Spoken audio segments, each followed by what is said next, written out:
Welcome to Daily 5 for Tuesday, March 12th, 2024. I'm sure that most of you who are interested in video games have probably seen at least a few reviews or articles about a newly released game called Pacific Drive, a game that is based around a car where you're driving a car in a very roadside picnic, Chernobyl-ish, Twin Peaksy area with some kind of weird event that's gone off and things going on. And the goal is to go out and get parts and upgrades for your car and then get back safely. So it's a survival horror game with a pretty unique mechanic, which is, little parts of, some type of simulation game for car mechanic. It is a bit of a vague horror game, and there are aspects of survival in terms of keeping health, fuel, and everything else going so that the car can keep going. And it's a little bit of control in there, and that you are apparently inextricably linked to your car. And many of the reviews have been very good. I played the demo of it, I liked it a lot, and I actually picked the game up before I realized that there is a bit of an issue with the way that it does save games. And there was an article over on the Aftermath video game website that talked about this. I'll link to it. And unfortunately, I totally agree with the sentiment behind that particular article, because this game, if you're not aware already, it does not have a manual save system. So in most games, you can do a quick save, or you can pause the game and save where you are. And apparently, by design from the developers, and it is not a large development team from what I understand, they intentionally did not implement the save feature because of a combination of things. One feels like an actual intentional design decision. They want each excursion into these areas that you do, because that's the game, is a series of excursions into different areas to gather and find things.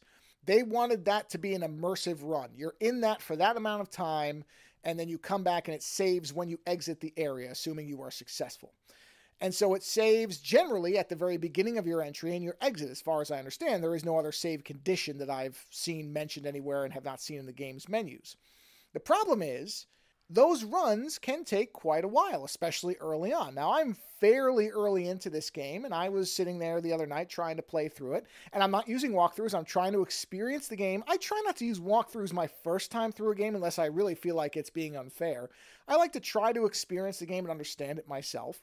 And so I was in an area, and I was kind of struggling. It's not the easiest game to play, again, by design.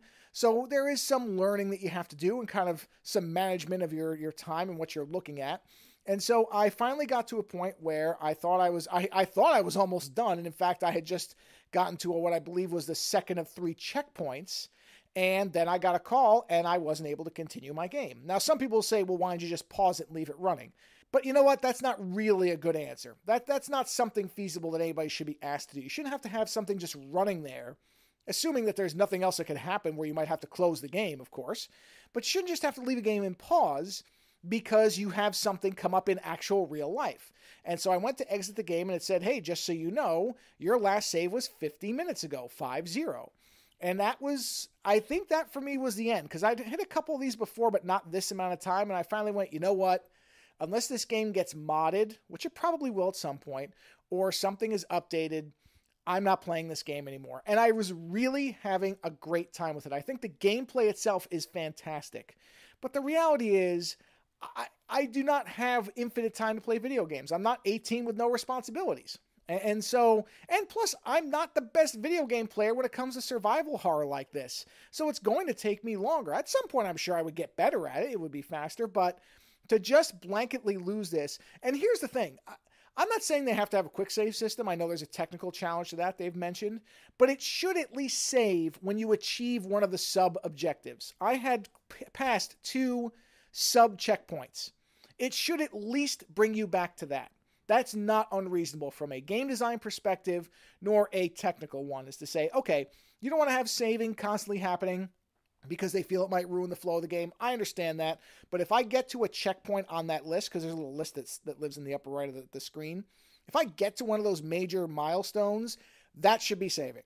And until some modder puts that in there as a modification for it, or they update it for that, then I'm just not going to play it, which is a real shame, because I think in many ways it's a spectacular game. And I really had fun when I was actually playing it. The problem was when I had to stop playing it, because it just simply did not respect my time. And unfortunately for me, that's going to pretty much stop the game where it is. So, hate to say it, but it's just the reality. Later.